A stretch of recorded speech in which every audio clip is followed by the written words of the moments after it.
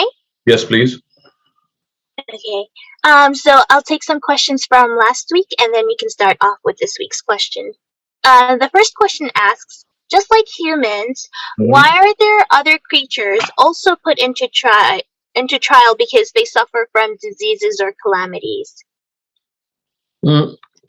As far as the Quran is concerned, to our knowledge, there are two creatures.